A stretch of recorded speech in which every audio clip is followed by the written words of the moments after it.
Toda vida humana posee un diseño secreto. No es un esquema rígido, ni un destino impuesto desde fuera, sino un plano maestro grabado desde el principio en la mente divina.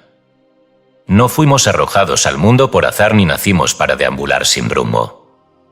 Cada alma trae consigo un propósito específico, una nota única que debe entonar en la sinfonía de la vida. Como dice Jeremías 29:11, porque yo sé los pensamientos que tengo acerca de vosotros, dice Jehová, pensamientos de paz y no de mal, para daros el fin que esperáis. Ese pensamiento divino, ese plan interior, existe, aunque la mayoría viva de espaldas a él. Descubrirlo no requiere sabiduría humana, sino aquietar el intelecto y permitir que la voz interior revele la vocación verdadera. Esto no se logra con ansiedad ni con búsqueda externa. Se logra mediante dos instrumentos fundamentales. El primero es el silencio metafísico, un espacio diario de recogimiento, donde uno deja de pensar para empezar a escuchar. El segundo es la observación providencial, la lectura atenta de señales, coincidencias, repeticiones, que reflejan lo que el alma ya sabe. El plan se muestra si uno sabe mirar. En mi sermón La voluntad de Dios, enseñé que esa voluntad no es dura ni caprichosa, sino siempre para nuestro bien. Thomas Trovar lo expresó así: el orden creativo invisible siempre actúa desde lo interno hacia lo externo, desde la mente hacia la forma. Si tu mente se alinea con ese orden, el camino aparece. El diseño secreto se revela cuando uno deja de exigir y comienza a obedecer. Obedecer no a voces externas, sino a la verdad que vive en el centro del alma. Este libro es una guía para encontrar ese diseño. No te lo impone, te ayuda a recordarlo. Porque el verdadero éxito no se fabrica. Se descubre. La vocación invisible. Basado en las enseñanzas de Matt Fox. Editado y publicado por decretos poderosos. Todos los derechos reservados. Hemos notado que más del 80% que visitan nuestro canal no está suscrito. Puede apoyar este proyecto presionando el botón de suscribirse y dándole me gusta al vídeo. Gracias por inspirarnos en seguir creando más y mejor contenido para ti. ¿Estás listo para transformar tu vida? Capítulo 1. La vocación como idea divina permanente. El espíritu de verdad no permite el caos ni la arbitrariedad. Todo cuanto existe obedece a un diseño invisible que emana del principio de orden, que es Dios. Por eso, cuando hablamos de vocación, no nos referimos a una inclinación sentimental ni a un oficio aprendido por necesidad o tradición. La vocación verdadera no es una construcción humana, sino una idea divina que Dios ha impreso en la estructura espiritual de cada alma. No hay ser humano sin vocación, porque no hay ser humano sin propósito en el plan universal. Esa vocación, eterna y única, no se decide, se revela. La diferencia entre un empleo y un llamado es tan profunda como la que existe entre lo aparente y lo esencial. El empleo puede variar, puede cambiar de forma, puede adaptarse a circunstancias económicas o sociales. Pero el llamado no cambia, porque es una idea permanente en la mente de Dios, que busca expresarse a través de la individualidad del alma. Tú puedes ser panadero hoy y escultor mañana, y aún así estar cumpliendo una misma vocación si en ambas tareas manifiestas la esencia espiritual que te fue asignada. Esa esencia puede ser la belleza, la curación, la verdad, la enseñanza, el orden, la creatividad o la compasión. El empleo es la forma. La vocación es el contenido. Por eso, no se trata de buscar desesperadamente un lugar en el mundo exterior, sino de encontrar el sitio perfecto en la economía espiritual del reino. El sitio perfecto no es geográfico ni social. Es un estado de conciencia en el que tu mente se alinea con la mente de Dios y expresa su idea a través de ti. Cuando alcanzas ese estado, todo fluye, la provisión llega, la salud se restablece, la paz permanece. El Maestro Jesús lo dijo con claridad irrefutable: buscad primeramente el reino de Dios y su justicia, y todas estas cosas os serán añadidas. Mateo 6:33. Es decir, busca tu lugar interior, y el exterior se acomodará a él. Romanos 12:2 confirma esta ley cuando afirma: no os conforméis a este siglo, sino transformaos por medio de la renovación de vuestro entendimiento, para que comprobéis cuál sea la buena voluntad de Dios, agradable y perfecta. Notemos la precisión del texto. No dice que Dios tenga múltiples voluntades, sino una sola, buena, agradable y perfecta. Esa voluntad es la vocación, y no se impone ni se descubre por comparación con otros, sino por renovación interior. Cuando la mente se transforma, lo exterior se alinea. Este es el principio de correspondencia, como es adentro, es afuera. Thomas Trovar, en sus lecturas de Edimburgo, explicó con lucidez que toda forma visible es el resultado de una imagen invisible mantenida en la mente universal. No hay arquitectura sin idea previa. No hay manifestación sin causa mental. Así también, tu lugar en el mundo no se define por lo que ves, sino por lo que sostienes en tu conciencia. Si albergas pensamientos de inutilidad, competirás por un sitio prestado. Si reconoces tu valor espiritual, caminarás directo hacia el sitio que solo tú puedes llenar. No se trata de ambición personal, sino de obediencia interior. No se trata de destacar, sino de servir desde el espíritu. Recordemos la parábola de la vid verdadera. Juan 15: Yo soy la vid, vosotros los pámpanos. El que permanece en mí, y yo en él, éste lleva mucho fruto, porque separados de mí nada podéis hacer. Aquí Jesús revela que nuestra productividad verdadera, el fruto espiritual y material de nuestras acciones, no depende del esfuerzo aislado, sino de nuestra conexión con el Cristo interno. Y es en esa unión donde se activa la vocación. Un pámpano no decide qué fruto dar, lo da según la savia que lo alimenta. Así también tú no eliges caprichosamente tu vocación, sino que la descubres al unirte con tu fuente.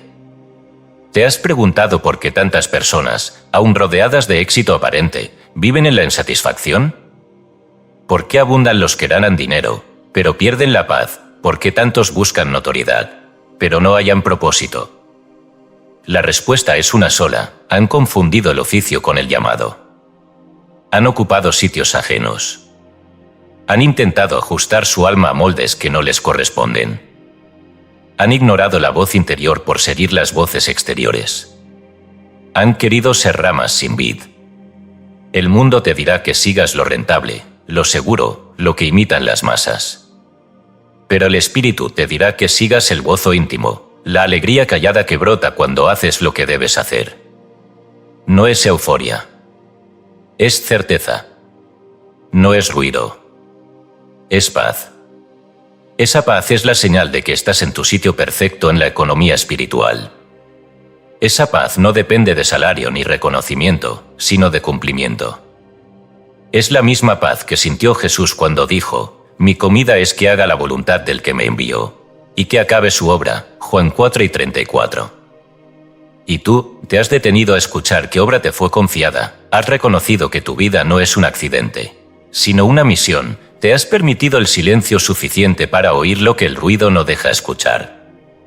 No necesitas respuestas externas. Necesitas sintonía interior. Lo que buscas no está perdido, está cubierto por capas de pensamiento prestado. Comienza por quitar esas capas. Comienza por declarar: hay una idea divina para mí, y es perfecta. Comienza por actuar como si esa verdad ya fuera visible. Esa fe activa abrirá camino donde no lo hay. Un joven se acercó a mí una vez, lleno de angustia, y me dijo: «He estudiado para abogado, pero siento un vacío que me consume, ¿será que me equivoqué?». Yo le respondí: «No es la toba lo que te angustia, sino el desvío. No confundas el título con la vocación. Pregúntate: ¿qué parte de tu actividad me eleva el alma, donde siento que sirvo, y no solo funciono? Ahí encontrarás tu llamado». Volvió un año después. Había dejado el ejercicio forense y dirigía una escuela rural. Su rostro era otro. Su paz, evidente. Su propósito, en acción. El reino de Dios se manifiesta en la mente primero. El lugar perfecto ya está dispuesto, pero no puedes hallarlo con prisa, ni con comparación, ni con desesperación. Solo puedes hallarlo cuando entiendes que no estás compitiendo por un puesto, sino revelando una verdad. Lo que es tuyo, nadie puede quitarlo. Lo que no es tuyo, aunque lo obtengas, no te servirá. No hay error más trágico que el de insistir en una vocación ajena. No hay fracaso más profundo que el de triunfar en algo que no te pertenece. Por tanto, si sientes inquietud espiritual, no la reprimas. Escúchala. Si hay un oficio que te asfixia, no te condenes, examínate. Si tu alma pide otra forma de expresión, no la acalles con lógica humana, obedece la lógica del espíritu. Y si no sabes por dónde empezar, haz esta oración. Oración para descubrir la vocación divina. Padre, tú que me creaste con un propósito, revela en mi conciencia la idea perfecta que sembraste en mí desde el principio. Que mi mente se aquiete, que mi corazón se abra, que mis pasos se ordenen según tu voluntad. Me aparto de toda comparación, me libero de toda presión externa, y me consagro al descubrimiento del sitio que solo yo puedo ocupar. Sé que lo que es mío, me pertenece por derecho divino, y lo recibo con gozo, certeza y obediencia. Amén. Este es el inicio. No del camino hacia un empleo, sino del camino hacia tu sitio espiritual. Lo visible vendrá por añadidura. Pero la verdadera prosperidad comienza aquí, en la fidelidad al llamado interno. Porque tu vocación no es un deseo, es una cita con el propósito eterno que Dios imprimió en tu ser antes de que nacieras. Y esa cita espera tu sí. Capítulo 2. Silencio creativo, método para escuchar el plan. Nada importante puede ser escuchado en medio del ruido. Así como el sembrador no lanza la semilla sobre una tempestad, tampoco el espíritu deposita su instrucción en una mente agitada. En esta vida acelerada, donde el hombre se ha habituado al bullicio, a la sobreestimulación, al juicio inmediato y a la reacción constante, se ha vuelto casi incapaz de oír la voz que realmente importa, la voz de Dios. No porque Dios calle, sino porque nuestra conciencia se ha llenado de ecos ajenos. Por eso es indispensable cultivar, como acto espiritual supremo, el silencio creativo. No como forma de evasión, sino como instrumento de comunión. No como pasividad, sino como el terreno fértil donde la idea divina puede germinar. La técnica del silencio de las 12 no es una superstición ni un ritual mecánico. Es una cita con lo alto. Consiste, simplemente, en dedicar 15 minutos diarios, preferentemente al mediodía, para aquietar la mente, relajar el cuerpo y permitir que el Espíritu Santo imprima en nuestra conciencia impresiones, intuiciones o certezas que el intelecto por sí solo no podría concebir. Esta práctica tiene fundamento escritural. El Salmo 46:10 proclama: «Estad quietos y conoced que yo soy Dios». No dice «hacer más cosas». No dice «decid más palabras». Dice «estad quietos». Porque en la quietud se abre el canal. En la quietud se revela el plan. El método es simple, pero exige disciplina. Primero, busca un sitio donde puedas estar a solas, sin interrupciones. No necesitas templo ni altar. Puede ser tu habitación, tu escritorio, un banco del parque, incluso un vagón silencioso. Lo importante no es el lugar externo, sino la disposición interna. Si puedes, hazlo a las 12 del día. Esta hora tiene una vibración particular, es el punto medio entre el impulso matutino y la fatiga vespertina. En esa franja, el alma está más propensa a recibir.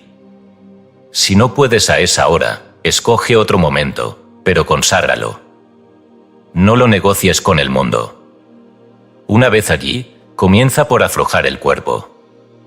No se trata de meditación oriental ni de control de chakras. Se trata de quitar tensión física para que la mente no se distraiga con el cuerpo. Cierra los ojos suavemente. Respira lenta y profundamente. Deja que cada exhalación libere un poco más de rigidez. Afloja los hombros, el cuello, la mandíbula. No reces aún. Solo respira. Hazte presente. Tu única afirmación, si alguna, puede ser esta: Dios está aquí y yo escucho. No trates de producir visiones. No busques señales. Solo escucha. Porque el silencio no es ausencia de sonido, es presencia sin interferencia.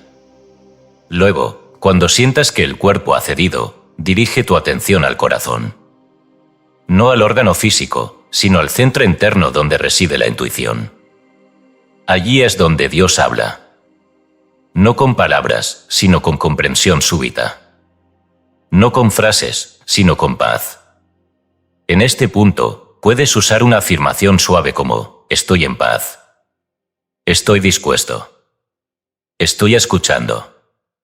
Luego, haz silencio completo. Si acuden pensamientos, no los reprimas con violencia. Obsérvalos y déjalos pasar. Como nubes que cruzan el cielo, no necesitan tu atención. Tú estás escuchando algo más profundo. Puede que el primer día no percibas nada. O que te quedes dormido. O que solo escuches tus propios pensamientos. No importa.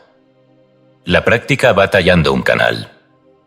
Insiste cada día. La constancia es la llave. Al cabo de una semana, comenzarás a notar algo nuevo, una certeza que no proviene de tu lógica, una idea que no pensaste conscientemente, una paz que no explica ninguna circunstancia. Eso es el fruto del silencio. Es el comienzo de la revelación del plan divino para tu vida. En el primer libro de los Reyes, capítulo 19, encontramos una enseñanza sutil y poderosa. Elías, el profeta, espera escuchar a Dios. Primero viene un viento fuerte, pero Dios no estaba en el viento. Luego, un terremoto, pero Dios no estaba en el terremoto. Después, un fuego, pero Dios no estaba en el fuego. Y finalmente, un silbo apacible y delicado. Allí estaba Dios, un Reyes 7 y 12. ¿Qué significa esto? Que el espíritu no se revela en el drama, ni en el espectáculo, ni en el estremecimiento emocional. Se revela en lo apacible, en lo sutil, en lo silencioso. Muchos buscan la guía divina en conferencias ruidosas, en manifestaciones emocionales, en señales extraordinarias. Pero el verdadero contacto no necesita pirotecnia. Necesita receptividad. Por eso es tan valioso el silencio de las 12. Porque te enseña a recibir. Te saca del rol de hablante y te devuelve al rol de oyente. No es oración de petición. Es oración de escucha. Y, con el tiempo, se convierte en un canal firme por donde Dios puede manifestar su idea en tu conciencia. El folleto La llave de oro lo expresa así: si deseas ayudar a alguien o ayudarte a ti mismo, lo primero que tienes que hacer es dejar de pensar en la dificultad y pensar en Dios en su lugar. Esa es la esencia del silencio, dejar de pensar en lo que me inquieta y permitir que Dios me instruya. Es de mucha utilidad llevar un diario íntimo de impresiones. No se trata de un diario emocional, ni de escribir anécdotas, sino de registrar las intuiciones, frases, palabras, símbolos o imágenes que surjan durante o después del silencio. A veces, una palabra se repetirá en tu mente sin razón lógica. Escríbela. Puede que una imagen se grabe en tu memoria sin explicación. Regístrala. Tal vez surja una idea, un impulso leve, una frase bíblica que nunca antes habías notado. Anótalo. Con el tiempo, ese diario se convierte en mapa. Al volver sobre esas páginas, verás que hay un hilo de dirección, una coherencia invisible, una sabiduría que no es tuya, pero que se manifiesta en ti. Es Dios guiándote desde dentro. En muchos casos, ese diario ha sido el medio por el cual hombres y mujeres comunes descubrieron su vocación, tomaron decisiones clave o salieron de estancamientos. No porque el diario en sí tenga poder, sino porque refleja el proceso de revelación espiritual. Escribir fija la impresión. Releer confirma la señal. Reflexionar abre el sentido. Así como el profeta escribía sus visiones, así también tú puedes documentar los susurros del espíritu. Hay quienes dicen: no tengo tiempo para el silencio. Pero ¿acaso no es ese el problema de fondo? ¿No es precisamente esa prisa la que nos impide oír el plan? El tiempo que das a Dios nunca es pérdida. Es inversión. 15 minutos al día pueden parecer poco, pero en términos espirituales son la diferencia entre vivir de oídas o vivir por dirección. Además, esos minutos te transforman. Te calman. Te dan claridad. Te limpian del polvo del mundo. Y, sobre todo, te recuerdan quién eres realmente, un canal del espíritu, no un engranaje del sistema. Si buscas descubrir tu vocación verdadera, comienza aquí. No con decisiones bruscas. No con cambios externos. Comienza por escuchar. Por disponer tu ser. Por establecer un canal silencioso donde Dios pueda revelarse. Si haces del silencio una práctica diaria, no tendrás que forzar caminos, los caminos se abrirán. No tendrás que suplicar dirección, la dirección se hará evidente. No tendrás que temer el error, porque cada paso será acompañado por la paz que confirma la verdad. Oración para entrar en el silencio creativo. Padre eterno, causa de toda sabiduría, aquieto ahora mi mente y abro mi corazón para escucharte. No vengo a pedir, vengo a recibir. No vengo a explicar, vengo a comprender. Haz de este momento un santuario interior donde tu voz pueda hablar sin interferencia. Disuelvo ahora todo miedo, toda urgencia, toda distracción. Me entrego a tu guía. Me hago disponible. Estoy atento. Estoy en ti. Amén. Así comienza el arte de capítulo 3, señales y providencias, como discernir la guía exterior. Dios no juega a las escondidas con sus hijos. El principio de bien, que es la fuente de toda vida verdadera, no guía a los hombres con acertijos ni trampas. Si buscamos sinceramente dirección, esa dirección vendrá. No siempre como una voz desde el cielo, pero sí, con frecuencia, como una serie de circunstancias que se ordenan más allá del azar, como eventos externos que reflejan con exactitud lo que hemos sostenido en nuestro interior. A ese fenómeno espiritual lo llamamos providencia, y cuando se manifiesta con un orden sorprendente y simbólico, lo llamamos sincronicidad. Ambas son expresiones de la acción visible de la oración. El mundo moderno acostumbra llamar casualidades a lo que en verdad son correspondencias. Pero en el mundo espiritual no hay casualidad, hay ley. Y la ley afirma que toda oración verdadera provoca una respuesta. El universo, que es mental en su naturaleza, responde a la imagen sostenida en la conciencia por medio de canales visibles. Cuando se ora correctamente, esto es, afirmando la verdad y soltando la ansiedad, comienzan a aparecer señales externas que reflejan el estado interno. Esas señales pueden tomar muchas formas, una conversación aparentemente trivial que deja una frase reveladora, un encuentro inesperado que trae la solución buscada, una oportunidad que parece venir de la nada, una repetición de símbolos que refuerzan una misma dirección. Estas son manifestaciones exteriores de la providencia. Las sincronicidades, por tanto, la manera en que el espíritu responde en el plano de los hechos a lo que ha sido declarado en el plano de la oración. Para quien no entiende esto, parece coincidencia. Para quien lo reconoce, es revelación. Un ejemplo claro lo encontramos en la historia de Cornelio, en el capítulo 10 del libro de los Hechos. Cornelio, hombre piadoso, ora a Dios. Simultáneamente, Pedro tiene una visión que lo prepara para acudir a casa de Cornelio. Ambos, sin saberlo, están siendo guiados hacia un encuentro divinamente preparado. Lo que parece coincidencia es, en verdad, la respuesta perfecta a una oración sincera. La sincronicidad ocurre cuando la oración se une con la disposición. Pero no todas las señales deben seguirse. Así como hay ruidos en la calle que no indican peligro, también hay eventos en la vida que no tienen carga espiritual alguna. Por eso es importante establecer criterios de autenticidad. El primero es la paz interior. La guía verdadera no viene acompañada de ansiedad, ni de urgencia forzada. Aunque implique cambios importantes, la decisión correcta se siente como algo que encaja. No provoca agitación, sino asentimiento. No causa confusión, sino claridad. La paz es el sello de Dios. Si lo que has percibido como señal te deja inquieto o dividido, espera. La guía auténtica no se impone con violencia. El segundo criterio es la repetición significativa. Cuando una misma idea aparece por diferentes medios, una frase que escuchas, un pasaje bíblico que se repite, un símbolo que ves varias veces en poco tiempo, es probable que el espíritu esté subrayando algo para ti.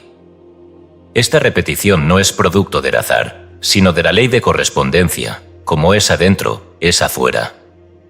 Si tú has afirmado internamente una dirección, el mundo comenzará a reflejarla. Si en cambio estás en contradicción, verás señales mezcladas, y eso indica que primero debes aclarar tu pensamiento. Por eso es recomendable registrar estas señales en un instrumento sencillo y eficaz, tarjetas índice. Toma un grupo de tarjetas pequeñas y conságralas al seguimiento de la providencia. Cada vez que una señal significativa aparezca, anótala con fecha, contexto y posible interpretación. No juzgues de inmediato. Simplemente documenta. Al cabo de unas semanas, tendrás en tus manos un registro coherente que te ayudará a discernir patrones y confirmar direcciones. Muchos de mis estudiantes han descubierto su vocación, han evitado errores graves, o han tomado decisiones sabias gracias a este registro silencioso de las señales divinas. Permíteme ilustrarlo con una historia antigua pero luminosa. El siervo de Abraham, enviado a buscar esposa para Isaac, ora con una claridad admirable, sea que la doncella a quien yo dijere, baja tu cántaro, te ruego, para que yo beba, y ella respondiere, bebe, y también daré de beber a tus camellos. Que sea ella la que tú has destinado para tu siervo Isaac. Génesis 12 y 14. No hay manipulación ni ansiedad, solo fe en que Dios confirmará su voluntad con una señal exterior. La historia cuenta que Rebeca cumple exactamente ese gesto. Esa coincidencia es sincronicidad. Y es también la respuesta visible a una oración bien formulada. A menudo, quienes practican la oración afirmativa me escriben diciendo, he comenzado a recibir cartas con ofertas inesperadas. O personas que no veía desde años me han hecho propuestas justas. ¿Es esto obra de la oración? Y mi respuesta es siempre la misma. Toda oración produce efecto. Lo que cambia es nuestra capacidad de reconocerlo. El correo de la Crystal Cathedral en California, un ministerio que recibió muchos de mis textos en sus orígenes, estaba repleto de testimonios así. Personas que oraban con fe y veían aparecer recursos, contactos, ideas, o caminos inesperados que respondían con exactitud a su petición. La clave estaba en que habían aprendido a observar sin ansiedad y a actuar sin precipitación. ¿Y tú? ¿Has comenzado a notar patrones que antes pasaran desapercibidos? ¿Has sentido que ciertas frases, ciertos gestos, ciertos eventos se repiten con una fuerza inusual? Entonces probablemente estás recibiendo guía. Pero recuerda, no corras. Observa. Verifica. Espera la paz. Porque la señal verdadera siempre se confirma con serenidad. Dios no se contradice. Y lo que es tuyo por derecho divino, llegará por caminos visibles cuando estés listo para recibirlo. Una última advertencia, no conviertas las señales en ídolos. No le des poder a los eventos externos más allá de lo que tienen. Son útiles, pero no son la fuente. El único guía es el Espíritu. Las señales son el lenguaje que usa para comunicarse contigo cuando estás atento. No confundas el dedo con la luna. Usa las señales como confirmación, no como sustituto de tu discernimiento. Toda señal debe pasar por el filtro de tu conciencia espiritual. Si no hay paz, espera. Si hay paz, avanza. La fe y la inteligencia no se oponen, se complementan. Oración para discernir la guía providencial. Padre de luz, abre mis ojos para ver tu guía en lo cotidiano. Que no confunda el ruido con tu voz, ni la prisa con tu voluntad. Hazme sensible a las señales de tu amor y ayúdame a discernirlas con serenidad. Que la paz sea mi brújula y la fe mi camino. Te entrego ahora mis decisiones y recibo tu dirección con humildad y gratitud. Amén. Aprende a leer tu vida como si fuera un evangelio personal. Cada hecho, cada encuentro, cada palabra puede contener una enseñanza. El que sabe mirar, ve. El que sabe escuchar, oye. Y el que confía, recibe. Dios siempre habla. A veces, lo hace en silencio. Otras, lo hace a través de señales. Lo esencial es aprender a reconocerlo. ¿Estás dispuesto? Entonces comienza hoy tu observación providencial. Tu vida se llenará de sorpresas. Pero ninguna será casualidad. Todas serán respuesta. Capítulo 4. El equivalente mental de la carrera ideal. El universo es mental. Esta afirmación, tan sencilla como radical, transforma por completo nuestra manera de relacionarnos con el trabajo, la vocación y el éxito. No vivimos en un mundo de cosas, vivimos en un mundo de pensamientos que se manifiestan como cosas. Esta es la piedra angular de toda metafísica práctica. Y en ningún campo es más poderosa que en la construcción de nuestro destino profesional. Si deseas una carrera ideal, antes de buscarla fuera, debes crearla dentro. Antes de que llegue a tus manos, debe estar en tu mente. Todo lo que no se ha formado primero en la conciencia, no puede sostenerse en la experiencia. En mi conferencia titulada The Mental Equivalent, pronunciada en 1935 ante miles de almas deseosas de reconstruir sus vidas tras la Gran Depresión, afirmé: toda condición en tu vida es el reflejo exacto de un patrón mental que tú mismo sostienes. Si deseas cambiar una condición, cambia su equivalente mental. Nada más es necesario. Esto no es teoría. Es ley. Y es aplicable, de manera directa y concreta, a la elección, construcción y expansión de tu camino vocacional. No puedes manifestar un empleo, un oficio, una posición o una obra que no poseas ya como imagen clara y viva en tu interior. Para construir ese equivalente mental, necesitas dos elementos inseparables: contorno definido y contenido emocional gozoso. El contorno es la forma específica de lo que deseas. No basta con decir: quiero una buena carrera o deseo un mejor empleo. Esas afirmaciones vagas no generan energía creativa suficiente. Debes imaginar con exactitud el tipo de actividad que deseas realizar, las condiciones que la rodean, el ambiente humano que la acompaña, el servicio que presta al mundo. Tu mente debe proyectar, como el arquitecto que traza planos antes de edificar. En la época victoriana, los arquitectos no comenzaban a excavar sin antes haber dibujado con todo detalle la fachada, los materiales, los ángulos, incluso los acabados. Así también tú, antes de aspirar a una carrera visible, debes verla con precisión en tu mente. Pero no basta la forma. A ese contorno mental debes añadirle el contenido emocional adecuado. Este contenido es el gozo anticipado de vivir esa realidad. Es la vibración interna que corresponde al estado deseado. Si visualizas tu carrera ideal pero lo haces con miedo, duda o sensación de irrealidad, estás formando una imagen vacía. La clave está en sentir, al imaginar, la misma alegría, gratitud y confianza que sentirías si eso ya estuviera ocurriendo. Esa emoción no es fantasía, es el combustible que magnetiza la imagen mental y la vuelve semilla fértil en el plano invisible.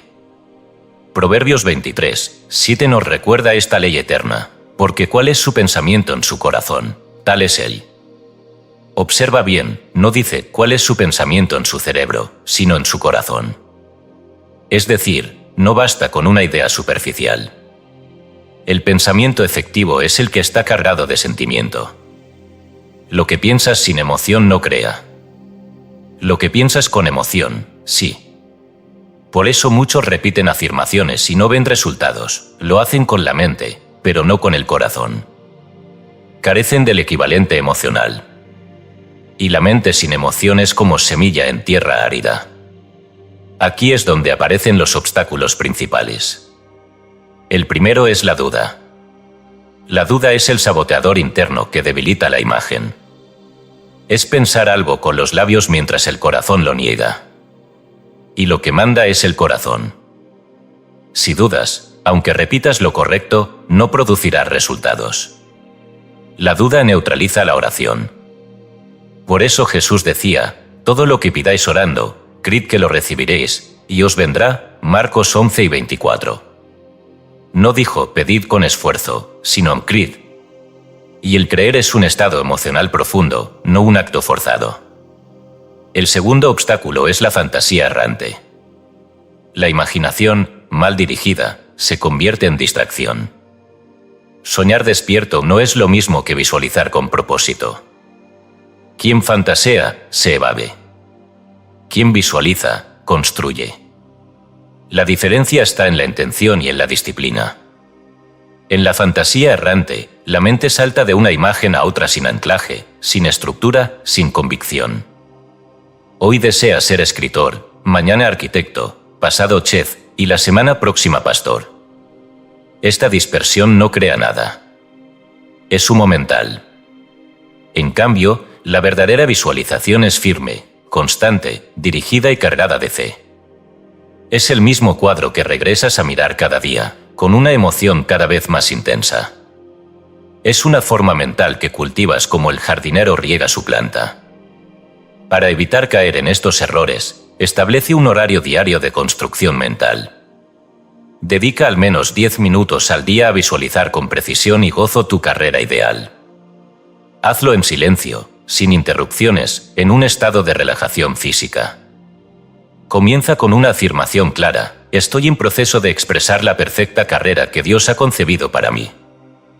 Luego, visualiza el lugar, las personas, la tarea. Imagina que ya lo estás viviendo. Siente la alegría de servir, la seguridad de saber que estás en tu sitio, la satisfacción de aportar algo valioso. Esa práctica, si se mantiene, produce resultados. No de inmediato, pero sí inevitablemente. Muchos de los que me escucharon en Nueva York durante la década del 30 vinieron, tiempo después, a contarme cómo esta práctica les había conducido, paso a paso, a lugares que jamás habrían previsto. No por magia, sino por ley. El equivalente mental, mantenido con fidelidad, actúa como una semilla que produce su fruto a su tiempo. Todo tiene su tiempo, y todo lo que se quiere debajo del cielo tiene su hora. Eclesiastés 3, 1. Tu trabajo no es forzar la manifestación. Tu trabajo es mantener la imagen y el sentimiento. Dios se encarga del resto. Y tú has formado ya tu equivalente mental. ¿O vives esperando que algo externo decida por ti? ¿Te has tomado el tiempo de diseñar con claridad lo que deseas expresar? ¿O permites que la duda y la fantasía erosionen tu poder creador? La carrera ideal no es algo que aparece por azar. Es una manifestación de la conciencia ordenada. Es una obra de arte espiritual. Y como toda obra, requiere trazo, color y emoción. Oración para formar el equivalente mental correcto.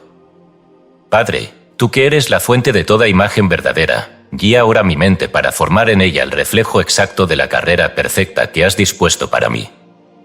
Ayúdame a visualizar con claridad, a sentir con gratitud, a sostener con fe. Que mi imaginación no vague, sino construya. Que mi pensamiento no dude, sino afirme. Que mi emoción no tema, sino confíe. Hoy planto en mi mente la semilla del bien perfecto, y sé que dará fruto en su tiempo. Amén. Toda construcción exterior comienza en lo invisible. Y ese invisible eres tú. Tu mente. Tu fe. Tu gozo. No necesitas condiciones perfectas para empezar. Solo necesitas pensar correctamente. La carrera ideal ya existe en la mente de Dios. Tu labor es copiarla con fidelidad en tu conciencia. Lo que formes allí será lo que vivas.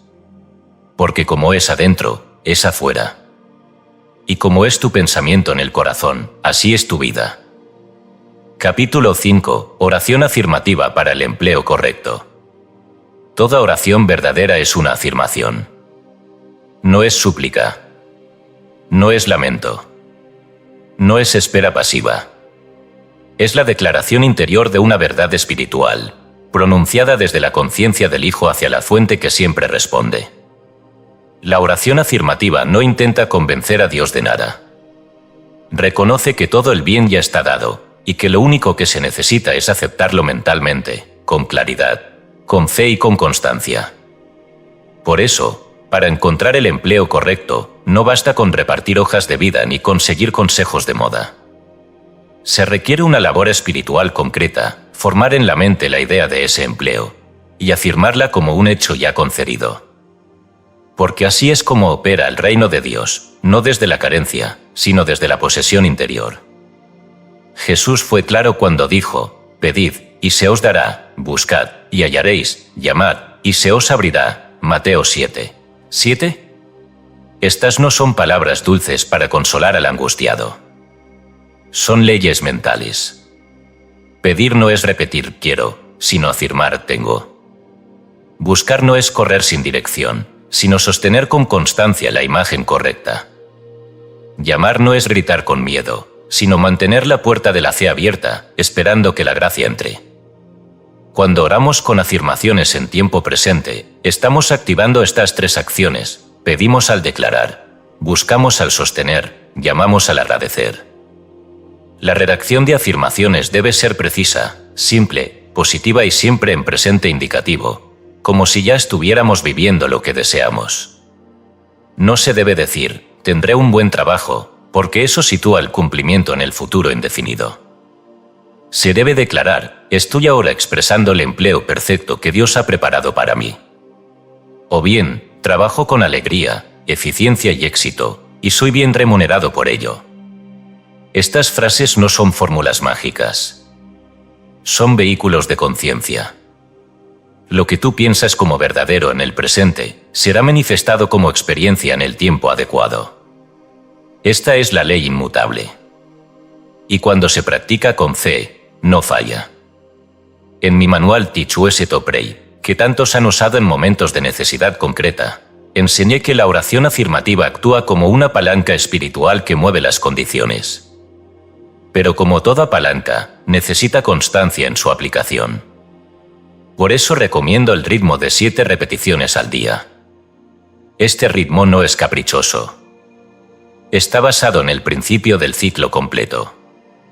7 es el número bíblico de totalidad. Al repetir tu afirmación 7 veces al día, estás grabando esa idea en todos los niveles de tu mente: consciente, subconsciente y supraconsciente. No se trata de repetir mecánicamente. Se trata de repetir con conciencia plena, con sentimiento genuino, con propósito definido. Es mejor decir una vez con poder que 1000 veces sin alma. Pero 7 veces al día, con sinceridad, son suficientes para activar la ley del equivalente mental. Te sugiero este esquema práctico: una afirmación al despertar, una después del desayuno, otra antes del almuerzo, una tras la comida, otra al atardecer, una antes de dormir, y una más en medio de tu actividad diaria, cuando el pensamiento se dispersa. En cada repetición, cierra los ojos unos segundos, afloja el cuerpo, respira hondo y di tu afirmación como quien entrega una orden a un poder confiable. Porque eso es lo que haces, estás instruyendo a tu mente creativa, la cual reproduce con exactitud lo que se le da como pauta. Ahora bien, cuando 2 o más se unen en oración afirmativa, el poder se multiplica. Jesús dijo: «Donde están 2 o 3 congregados en mi nombre, allí estoy yo en medio de ellos». Mateo 6:20. Esto no se limita a lo físico. La alianza de oración en grupo puede realizarse incluso a distancia, con acuerdos simples pero poderosos. Durante los años más duros de la crisis económica en Nueva York, impulsé lo que llamamos el círculo telefónico. Pequeños grupos de 3 a 5 personas que, sin necesidad de reunirse físicamente, se comprometían a repetir una misma afirmación en los mismos horarios. Cada miembro sostenía la imagen del empleo perfecto, no solo para sí, sino para los otros. Esa corriente de pensamiento armónico generaba resultados visibles, entrevistas inesperadas, llamados favorables, ideas brillantes, soluciones justas. La clave del círculo está en la unidad del propósito y la constancia en la práctica. No se permiten quejas, dudas ni comentarios negativos. No se comparten temores ni diagnósticos humanos. Solo se repite la verdad. Cada uno de nosotros está ahora manifestando la ocupación perfecta que refleja el plan divino para su vida. Nada más. Esta frase, repetida por varias mentes en distintos puntos, genera un campo de energía espiritual que disuelve los obstáculos invisibles y atrae las oportunidades correctas. Y, sobre todo, fortalece la fe. Porque la fe compartida se vuelve certeza. Una mujer de Harlem me contó que, al formar su círculo con 3 vecinas, todas en paro desde hacía meses, decidieron repetir la afirmación 7 veces al día durante 21 días. No faltaron ni una vez. Al finalizar ese periodo, no solo todas encontraron empleo, sino que cada una lo hizo en un área completamente distinta, pero perfectamente afín a sus talentos. Ninguna ocupó un lugar ajeno. Cada una descubrió el suyo. Esto es importante, la oración correcta no genera competencia, sino alineación. No lucha por espacios. Los revela.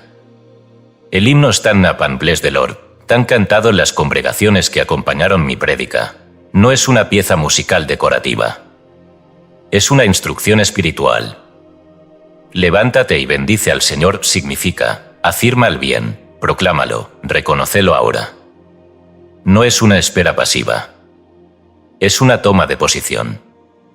Así también tú, al orar por tu empleo, no lo haces desde la falta, sino desde la certeza de que ya está. Porque Marcos 11:24 lo dice sin ambigüedad: todo lo que pidáis orando, creed que lo recibiréis, y os vendrá. No dice, creed que quizás suceda. Dice, creed que lo recibís, y os vendrá. ¿Y tú? ¿Estás orando afirmativamente por tu empleo? ¿O estás suplicando con temor, sin convicción? ¿Estás repitiendo tus afirmaciones con fe y constancia, o solo cuando el ánimo lo permite? ¿Has formado tu círculo de oración, o sigues intentando resolver todo solo? La oración afirmativa no es un último recurso. Es el primer paso. Es la base. Es el camino real hacia el empleo correcto. No porque obligue a Dios a moverse, sino porque alinea tu mente con la mente que ya te lo dio. Oración afirmativa para el empleo correcto. Estoy ahora en proceso de expresar el empleo perfecto que Dios ha preparado para mí. Este empleo me permite crecer, servir y prosperar. Trabajo con eficiencia, alegría y propósito, y soy justamente recompensado. Todas mis capacidades encuentran ahora su canal adecuado. Las puertas correctas se abren, las personas adecuadas aparecen, las condiciones justas se manifiestan. Doy gracias porque esto ya es una realidad en el plano espiritual y pronto será visible en mi experiencia. Emil, escribe esta afirmación en una tarjeta. Repítela 7 veces al día. Forma tu círculo. Bendice tu proceso.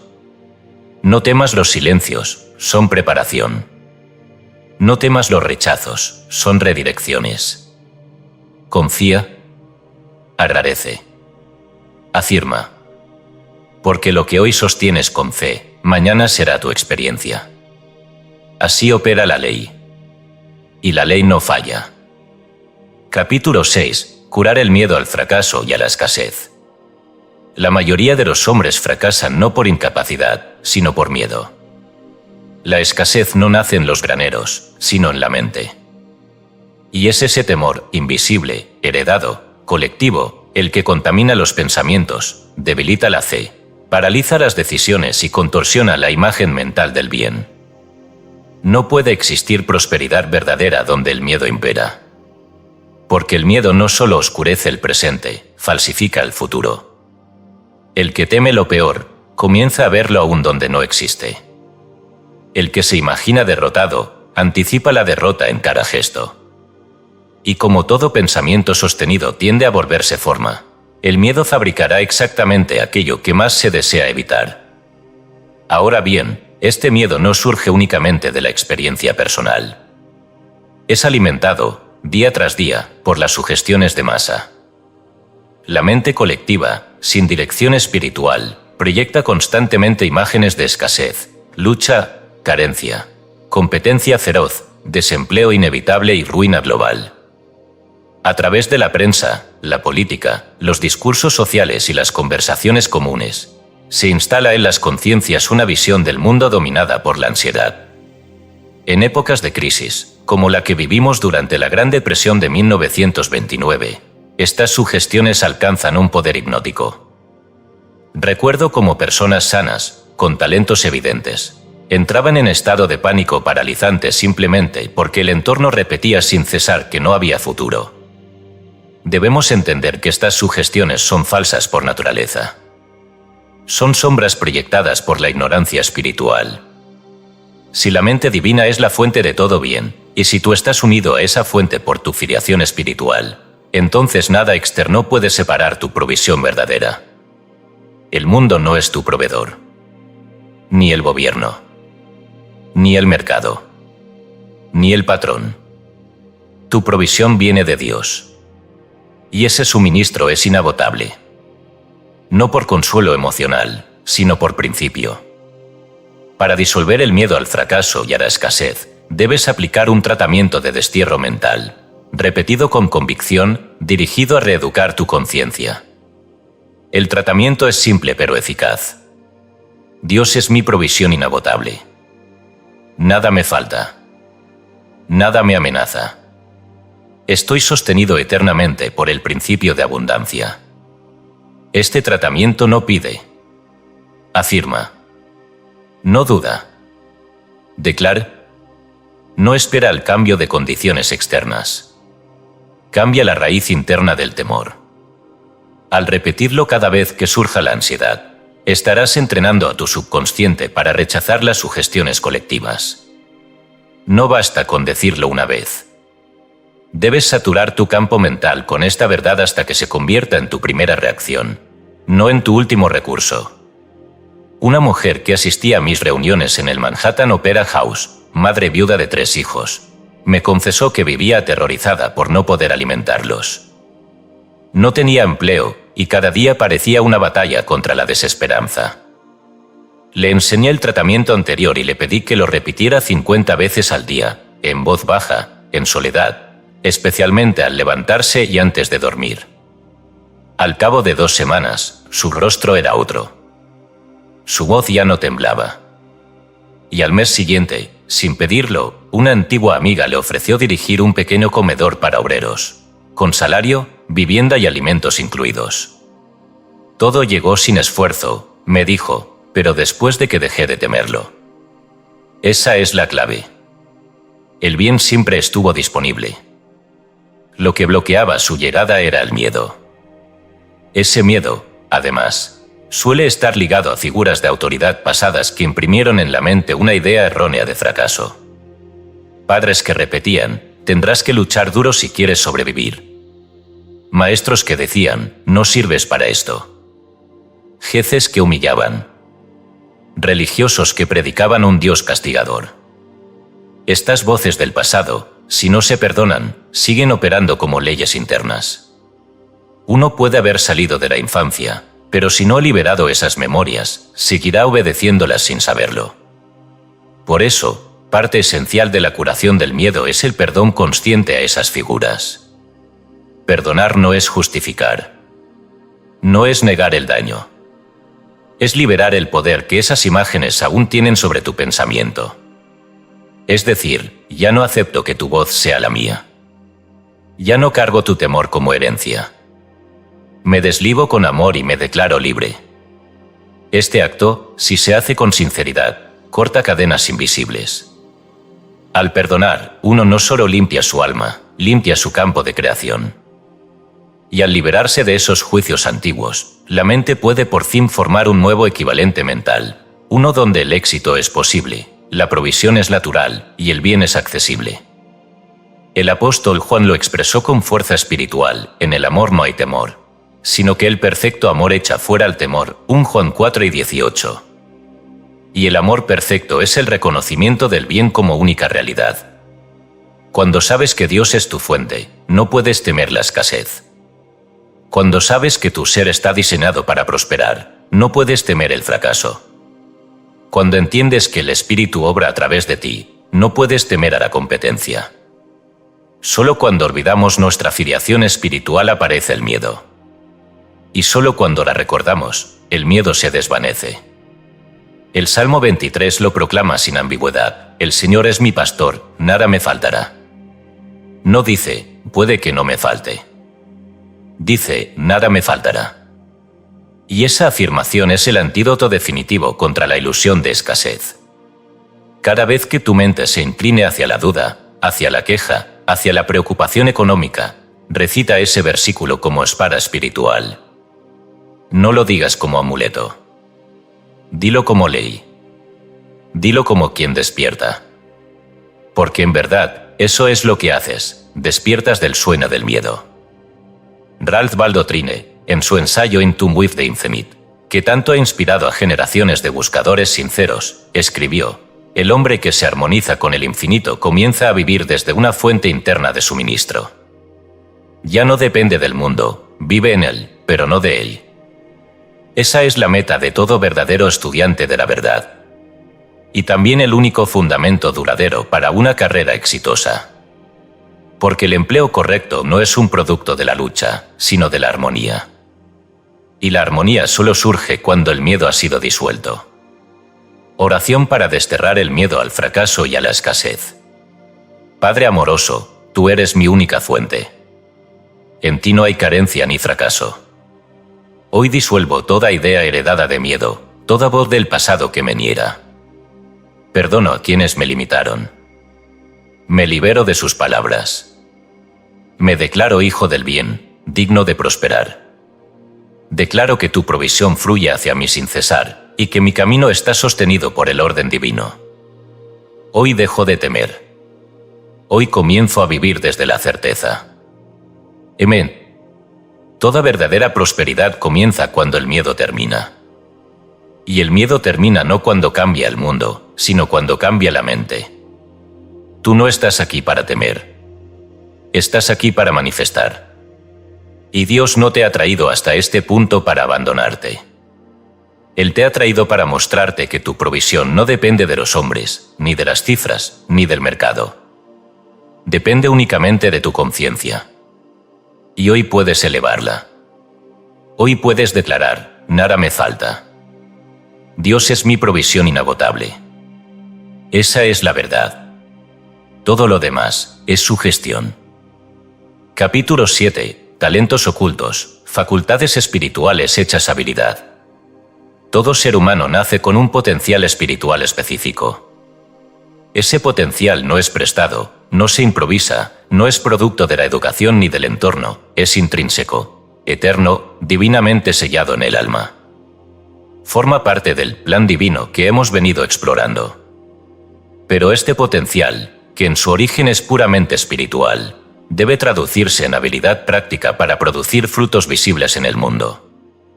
La vocación no es un título ni una categoría externa, es la expresión ordenada de lo que el alma ya contiene. Y esa expresión se construye mediante el descubrimiento, la afirmación y el desarrollo de los talentos ocultos. La palabra oculto no implica misterio esotérico, sino simplemente latencia. Muchos talentos no aparecen en la infancia ni en la juventud. Algunos se revelan en medio de una crisis. Otros, tras el abandono de una carrera equivocada.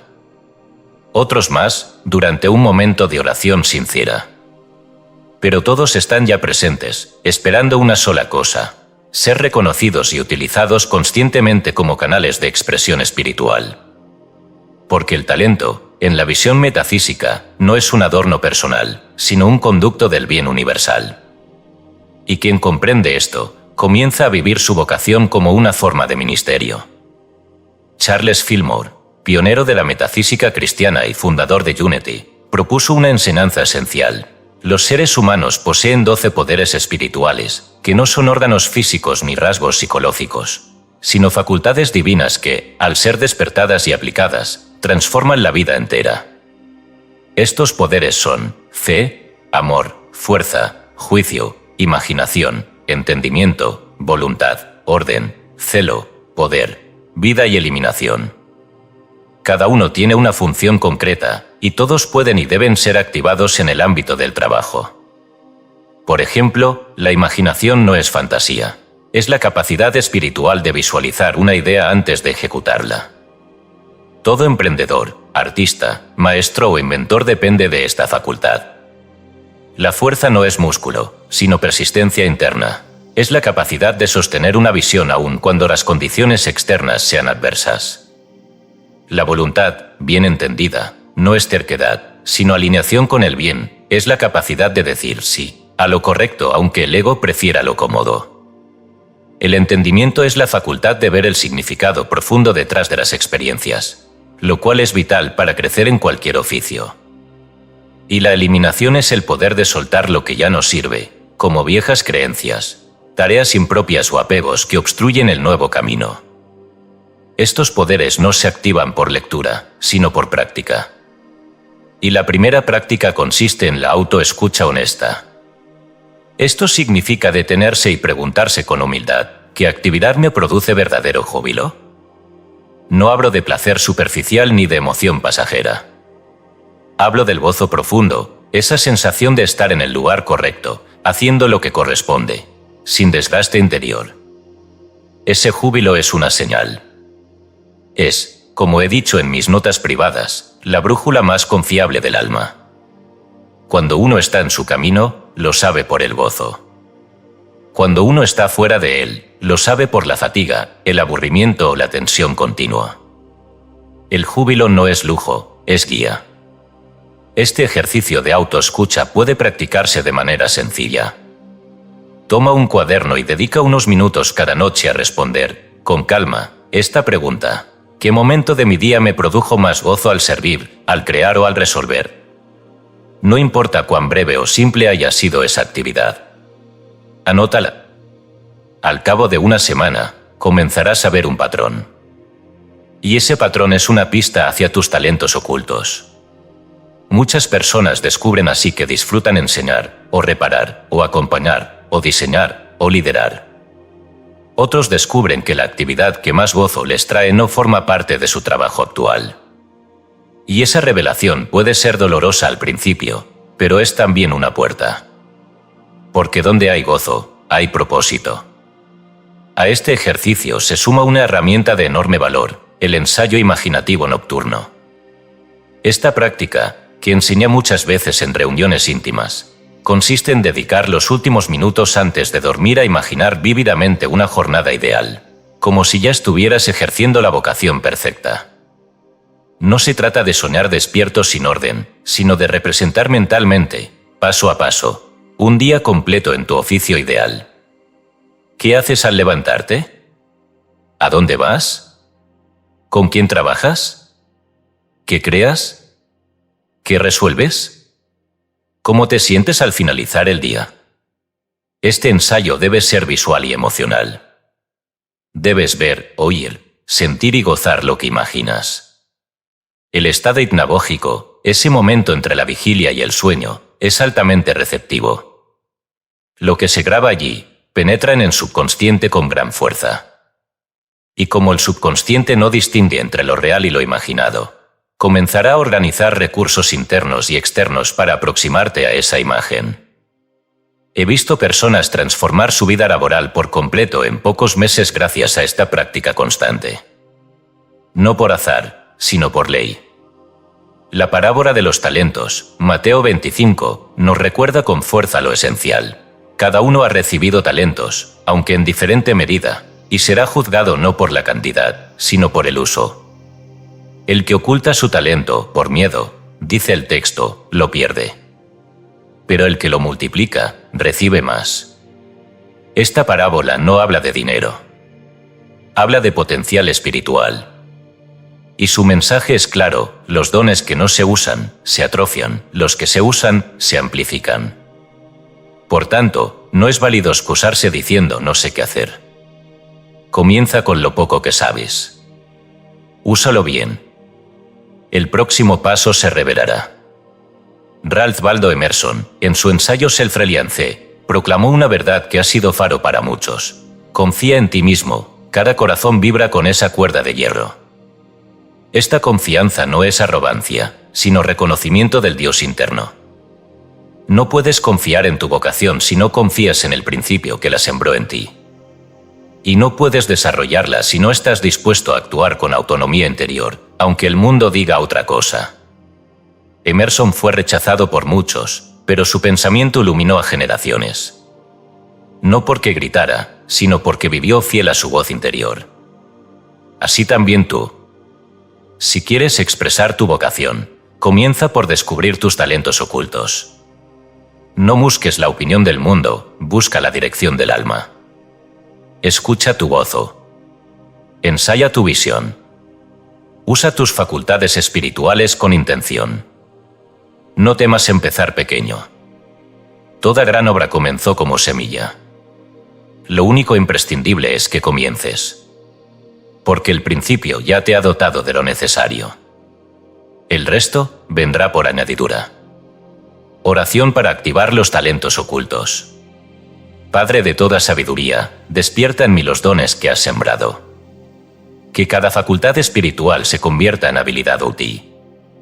Que mi imaginación se haga visión, mi fe se haga acción, mi gozo se haga dirección. Ayúdame a escuchar mi verdad, a seguir mi alegría, a ensayar en mi mente lo que quiero vivir. Que lo que ahora está oculto se revele. Que lo que ya es mío por derecho divino se manifieste. Hoy me abro a descubrir y a servir. Amén. Tu talento es una chispa divina. No lo desprecies. No lo postergues. No lo entierres por temor. Úsalo, aun si parece pequeño. Porque cuando se usa con fe, se convierte en canal de bien. Y cuando el bien fluye, el mundo se transforma. Comienza hoy. Porque ya lo tienes. Solo espera ser despertado. Capítulo 8. Acción correcta. Puente entre la visión y el mercado. Ninguna visión, por sublime que sea, puede producir resultados si no se encarna en una acción concreta. El plano espiritual de la vocación, que tanto hemos elaborado en capítulos anteriores, no está completo hasta que se convierte en conducta visible, en movimiento ordenado, en decisiones específicas que conectan la idea con el mercado. Porque el mundo externo no responde solo a lo que uno piensa, sino a lo que uno piensa y actúa con coherencia. La fe sin obras está muerta. Y el plan divino, sin ejecución práctica, se queda en posibilidad latente. El puente entre la visión interna y su manifestación en el ámbito profesional se llama acción correcta. No cualquier acción. No agitación inútil ni actividad compulsiva. No cantidad sin dirección. Se trata de una acción inspirada, consciente, guiada desde la oración y ejecutada con precisión. El error de muchos estudiantes sinceros es imaginar que basta con orar para que el empleo deseado llegue sin esfuerzo, o que visualizar una carrera los exime de trabajar con disciplina. Esto no es metafísica. Esto es escapismo. La verdadera espiritualidad exige una acción correspondiente. Debe haber una equivalencia entre lo que se cree y lo que se hace. Por eso, insisto desde hace años en una práctica sencilla pero profunda: consagrar la primera hora de la jornada laboral o de búsqueda de empleo, en su caso, a una lectura devocional y reflexiva. Esa primera hora marca el tono mental de todo el día. Si la entregas al temor, la ansiedad o las tareas apuradas, cosecharás confusión y desgaste. Si, en cambio, la consagras al contacto con el principio, entras en sintonía con la mente divina, y tus acciones posteriores fluyen con más acierto, más paz, más eficacia. Recuerdo cómo, durante la Gran Depresión de 1932, muchos hombres me escribían diciendo que no encontraban trabajo y que ya no sabían qué más hacer. Les respondía una y otra vez, antes de enviar otro currículum: siéntese una hora cada mañana con la Biblia abierta en Proverbios 16:3, encomienda a Jehová tus obras, y tus pensamientos serán afirmados. Lea lentamente. Medite. Afirme en voz baja: consagro esta jornada a la voluntad de Dios en mí. Luego, actúe con orden y serenidad. Los que siguieron esta instrucción, sin excepción, notaron cambios. No siempre inmediatos, pero sí evidentes. Porque el orden interno produce orden externo. No puede ser de otro modo. Esa consagración inicial incluye también un gesto tangible, la carta de presentación como acto de fe. No hablo de la forma estandarizada que dicta la etiqueta laboral, sino de un documento espiritual, redactado en estado de oración, donde uno se presenta al mundo no como mendigo de empleo, sino como portador de un talento dispuesto a servir. Esta carta no debe escribirse desde el miedo, ni desde la necesidad, ni desde la vanidad. Debe surgir de la conciencia de propósito. Debe reflejar la claridad interior sobre quién eres, qué puedes ofrecer y por qué deseas hacerlo. Una mujer de Nueva Jersey, que había trabajado años como secretaria, pero sentía el llamado a enseñar, me escribió contándome que había enviado decenas de cartas sin respuesta. Le sugerí que tomara un tiempo de silencio, pidiera dirección interna y escribiera una carta desde el alma, no desde el protocolo. ¿Lo hizo? Redactó una carta donde expresaba, con palabras simples pero sentidas, su deseo de formar jóvenes con valores, su experiencia administrativa y su disposición a servir en cualquier puesto inicial. Esa carta, enviada a una sola escuela, le abrió la puerta a un cargo que, meses después, se transformó en su verdadera carrera. No fue la carta en sí. Fue la conciencia con la que fue escrita. Fue la fe que se convirtió en forma. Porque toda acción correcta es eso, fe que toma forma. El pensamiento crea el molde, la acción lo llena. Y esa acción debe ser diligente. La espiritualidad nunca ha sido excusa para la pereza, ni para el descuido, ni para la improvisación constante. Una persona espiritual debe ser también una persona eficiente. Debe prepararse. Debe estudiar. Debe organizarse. Debe cumplir. Pero su diligencia no es ansiedad, es confianza en movimiento. Actúa sin miedo. Actúa con sentido. Actúa sabiendo que cada paso, por pequeño que parezca, está respaldado por la sabiduría infinita que guía sus pasos. Esa es la sinergia entre diligencia humana y oportunidad divina. Lo humano se encarga del esfuerzo concreto, lo divino, de la sincronía. Tú no puedes controlar cuándo llegará la oportunidad, pero puedes prepararte para reconocerla. No puedes forzar la apertura de puertas, pero puedes asegurarte de estar listo para cruzarlas. Esa es tu parte. El resto le pertenece a Dios. Como bien dijo Henry Ford, cuya historia me sirvió muchas veces como ejemplo, el secreto de mi éxito fue descubrir que podía servir mejor que otros y luego hacerlo de manera constante. Su idea no fue fabricar automóviles, fue servir al hombre común mediante el transporte accesible. Y esa idea, sustentada en diligencia constante, encontró su canal perfecto. Tú también tienes una idea servicial en tu interior. Una forma específica de hacer el bien. No basta con imaginarla. No basta con sentirla. Debes ponerla en marcha. En pequeños actos. En decisiones cotidianas. En rutinas nuevas. En documentos escritos. En llamadas hechas con propósito. En hábitos que reflejen tu nueva conciencia. La fe no es inercia, es acción ordenada por el Espíritu. Y la acción correcta, sostenida día tras día, crea el puente que une tu visión interna con el mercado que espera tu servicio. Oración para la acción correcta. Padre amoroso, hoy consagro mi trabajo, mis decisiones y mis gestos al plan divino que has sembrado en mí. No quiero actuar desde el temor, ni desde la prisa, sino desde la dirección espiritual que viene de ti. Inspírame a escribir, a moverme, a hablar y a buscar con confianza. Muéstrame el momento justo, el contacto correcto, la oportunidad adecuada. Yo cumplo mi parte con esmero. Tú abres el camino en lo invisible. Confío en esta unión entre mi diligencia y tu providencia. Emel, el puente está en tus manos. No se construye en un día, pero cada paso cuenta. La acción correcta, ejecutada con fe, es oración en movimiento. Es la vocación tomando cuerpo. Es la visión saliendo del alma para tocar la tierra. Haz tu parte. Hazla con constancia. Hazla con gozo. Y verás cómo lo invisible se hace visible. Porque Dios obra siempre a través de quienes actúan en su nombre, aunque sea llenando un formulario, aunque sea escribiendo una carta, aunque sea haciendo una llamada. Cada acto, si nace de la fe, se convierte en canal del bien.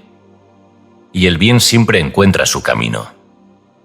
Capítulo 9. Ética de prosperidad en la oficina y el taller. La prosperidad auténtica no es una acumulación egoísta ni una conquista a costa del prójimo. Es la expresión natural del bien espiritual en el plano económico. Y como toda expresión verdadera, debe estar regida por una ética.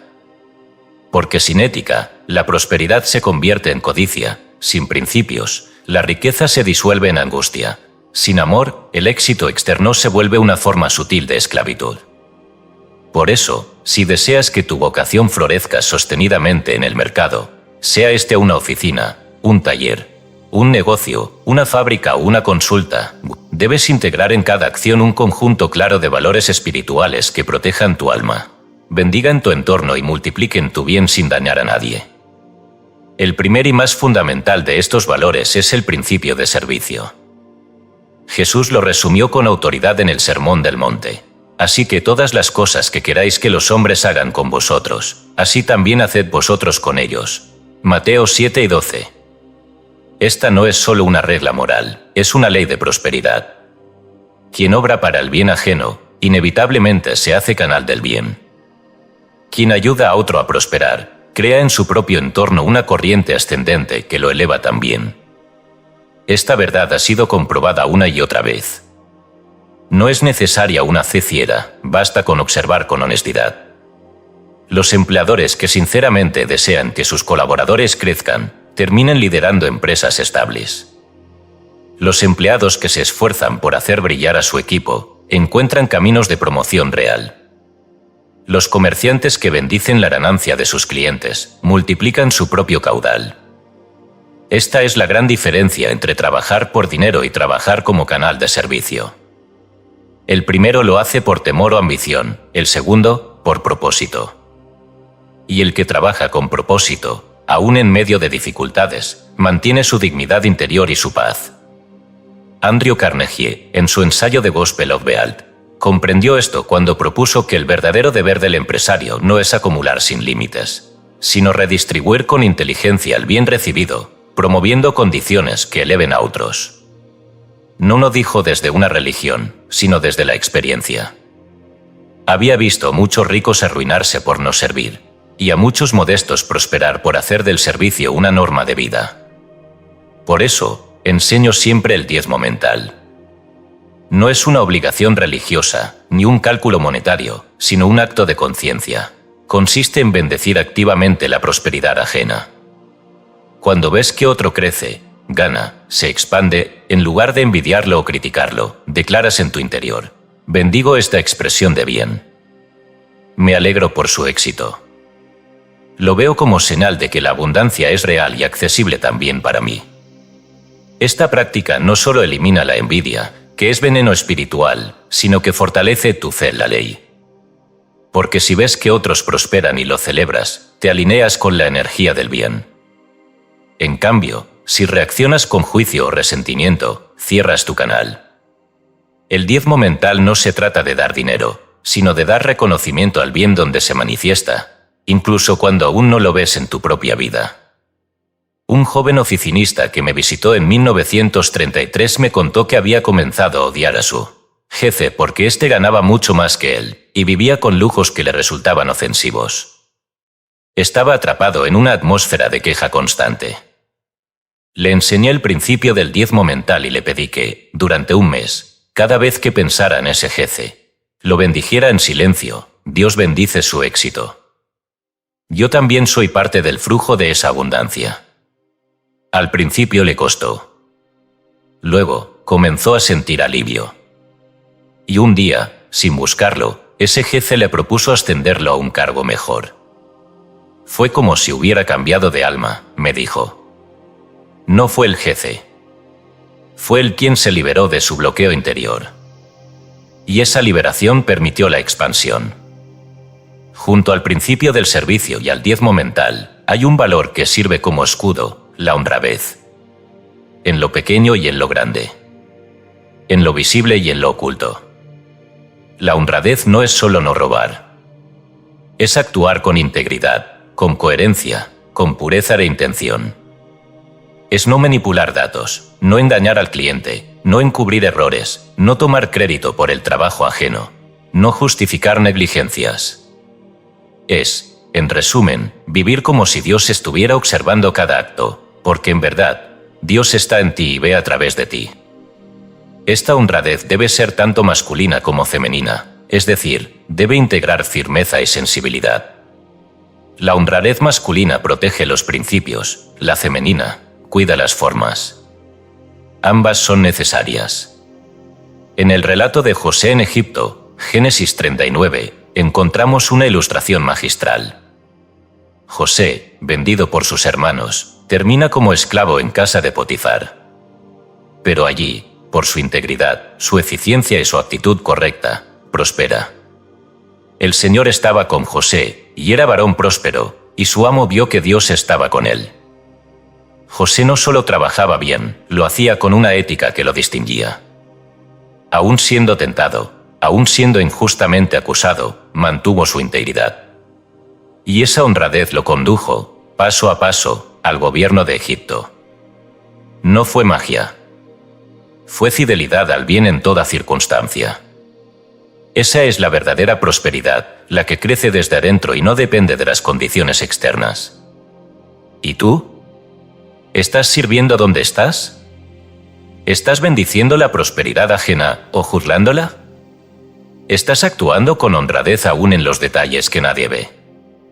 Estas son las preguntas que determinan tu crecimiento verdadero. Porque la ley es clara, a quien es fiel en lo poco, se le confiará lo mucho. Y eso incluye tu empleo, tu negocio, tus ingresos y tus relaciones profesionales. Oración para practicar la ética de la prosperidad. Padre de toda justicia, hoy consagro mi trabajo a tu servicio. Que cada acción mía sea canal de bien. Que sirva con diligencia, que bendiga el éxito ajeno, que mantenga mi integridad en todo momento. Aleja de mí la envidia, la avaricia y la mentira. Despierta en mí el gozo de ver a otros prosperar. Enséñame a prosperar sin dañar, a crecer sin competir, a trabajar con propósito y con rectitud. Haz de mi oficio una expresión de tu amor ordenado. Amén. La ética no es un adorno. Es el fundamento. La prosperidad que no se sostiene en principios, se convierte en peso. Pero la que nace del servicio, la bendición y la honradez, se vuelve fuente de paz y expansión duradera. Por eso, no trabajes solo para ganar. Trabaja para dar. No produzcas solo para escalar. Produce para bendecir. Porque quien hace prosperar a otros, no puede sino prosperar también. Es ley. Y la ley no falla. Capítulo 10. Transición vocacional, del empleo erróneo al lugar justo. No todo empleo es vocación. No todo lugar donde uno cobra salario es el sitio que el alma ha elegido para florecer. En muchas ocasiones, uno se encuentra en ocupaciones que alguna vez fueron necesarias, incluso valiosas, pero que han cumplido su ciclo. Lo que ayer fue correcto, hoy puede ser un peso. El error común es suponer que la permanencia garantiza seguridad o que cambiar equivale a traicionar compromisos. Pero el crecimiento espiritual requiere movimiento. El árbol plantado junto al agua da fruto, pero si sus raíces se encharcan, comienza a pudrirse. Así también el alma necesita circulación. Permanecer en un puesto caducado por temor o por apego es desobedecer al impulso vital que nos conduce, paso a paso, hacia el lugar justo. Reconocer las señales de caducidad espiritual en un empleo es el primer paso de toda transición vocacional consciente. Estas señales no son necesariamente externas. Uno puede seguir recibiendo salario, tener buenas relaciones laborales e incluso cierto prestigio. Pero internamente, algo se ha quebrado. Se pierde la alegría. Se multiplica la fatiga sin causa física. Las tareas que antes se realizaban con entusiasmo ahora generan apatía o desánimo. El cuerpo empieza a manifestar dolencias vagas, el sueño se vuelve intranquilo. El domingo por la noche se convierte en pesadilla anticipada. No hay crisis aparente, pero tampoco hay expansión. Es el síntoma clásico de que el alma ha dejado de nutrirse en ese sitio. A esto se suman las intuiciones. La voz interna, que no grita pero no cesa, comienza a repetir con suavidad inquietante: este ya no es tu lugar. Uno intenta silenciarla con argumentos: aquí tengo estabilidad, no puedo arriesgarme. ¿Y si no encuentro algo mejor? Pero esa voz persiste, porque no razona, revela. El problema no es la voz. El problema es nuestra resistencia a obedecerla. Preferimos lo conocido, incluso cuando duele. Preferimos lo seguro, incluso cuando seca el alma. Para atravesar esta etapa sin caos ni ruptura, enseño el tratamiento de desapego amoroso.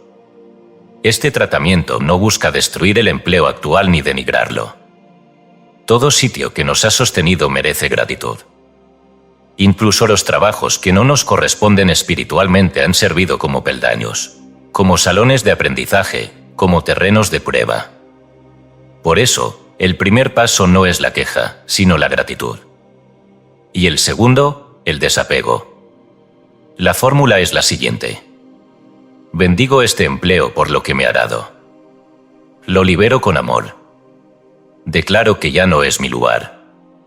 Y afirmo que el orden divino me traslada, con suavidad y certeza, al puesto que corresponde a mi vocación verdadera. Este tratamiento, repetido con sinceridad durante al menos 21 días, comienza a disolver los nudos internos que impiden el movimiento. No busca crear conflictos. Busca alinear la conciencia con el próximo paso. Porque la conciencia precede al cambio externo. Recuerdo vivamente mi propia transición vocacional, cuando abandoné la ingeniería civil para dedicarme por completo al estudio y enseñanza de la verdad espiritual. Fue un proceso de años. Me formé como ingeniero con disciplina y devoción. Trabajé en obras, diseñé estructuras, llevé cálculos con precisión. Pero en lo profundo, sabía que mi alma no había nacido para levantar edificios de ladrillo, sino templos de conciencia. Durante meses intenté conciliar ambas cosas.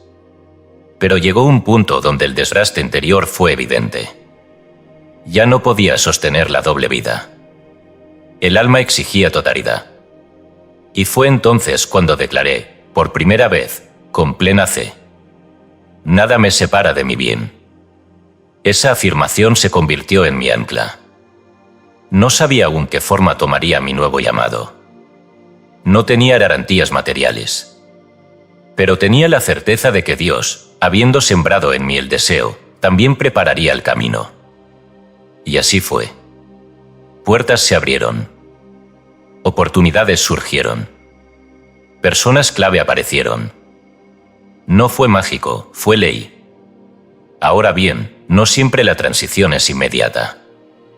A veces, entre el empleo erróneo y el lugar justo, aparece un periodo de transición que he llamado el puente de gracia. Esos trabajos intermedios que, aunque no sean aún la vocación perfecta, cumplen una función esencial, sostienen lo necesario mientras se consolida el nuevo camino. Muchas personas rechazan estos puentes por orgullo o impaciencia. Pero lo cierto es que, si son elegidos con discernimiento, pueden convertirse en zonas de entrenamiento.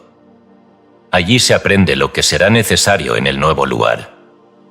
Allí se pulen habilidades, se conoce a personas clave, se prueba la fe en movimiento. Una mujer que conocí en Los Ángeles, entrenada como concertista, se vio forzada por motivos familiares a dejar la música profesional. Durante años trabajó en una biblioteca escolar, sintiéndose fuera de lugar. Pero allí descubrió su pasión por enseñar, por guiar a jóvenes, por seleccionar libros que inspiraran. Sin darse cuenta, comenzó a integrar ambas vocaciones. Hoy dirige un centro de educación artística para adolescentes, donde la música y la lectura conviven como canales de transformación. El trabajo de transición fue su puente. Sin él, no habría llegado al otro lado. Por eso, no desprecies el trabajo intermedio. No lo mires como castigo ni como desvío.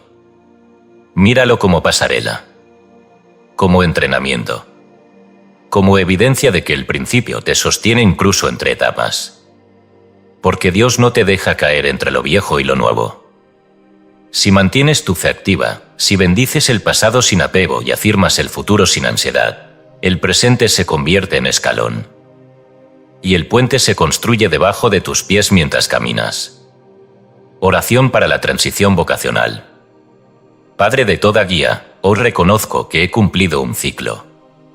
Agradezco lo vivido. Suelto con amor lo que ya no me pertenece. Me abro al nuevo lugar que has preparado para mí.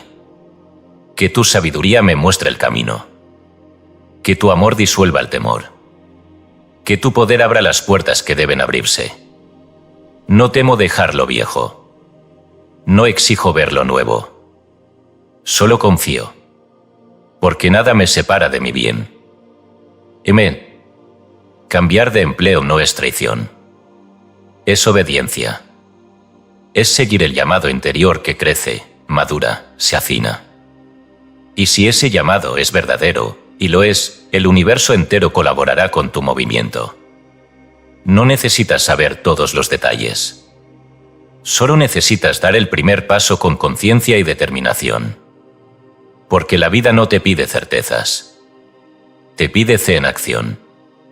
Y esa fe, unida al principio, te conducirá, sin falla, del lugar erróneo al lugar justo. No por suerte. No por azar. Por ley. Y la ley responde cuando tú respondes a tu alma. Capítulo 11. Legado de servicio, la vocación como ministerio al mundo. Toda verdadera vocación, una vez descubierta y ejercida con conciencia, trasciende el ámbito del sustento personal para convertirse en un ministerio. Ya no es simplemente una ocupación, ni un medio de vida, ni una vía de desarrollo individual. Es un canal por el cual el espíritu se vierte sobre el mundo, sanando, elevando, ordenando, inspirando. La vocación vivida como ministerio no requiere púlpito ni investidura religiosa. Un mecánico, una enfermera, un maestro, una bordadora, un agricultor, un contador, un obrero o un comerciante pueden ejercer su tarea diaria como acto sacerdotal. Cuando se comprende esto, se ha cruzado el umbral definitivo del yo al servicio, de la ambición al propósito, de la profesión al legado. Transformar la propia ocupación en canal de sanidad social no implica crear fundaciones ni hablar de altruismo en tono pomposo. Implica atender cada día, cada cliente, cada error, cada conversación, como si Dios estuviera mirando a través de tus ojos. Implica inyectar en cada gesto profesional una conciencia sanadora. No hace falta hacer milagros visibles. Basta con tratar al otro con dignidad, con cuidar los detalles, con responder con ecuanimidad, con escuchar cuando nadie escucha, con consolar sin imponer.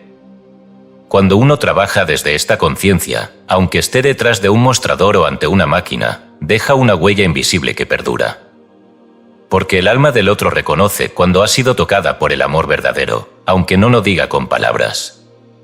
La sanidad social comienza por lo cotidiano. Una carta bien redactada puede restaurar la fe de un cliente. Una conversación honesta puede abrir los ojos de un colega. Una decisión justa puede proteger a una familia entera.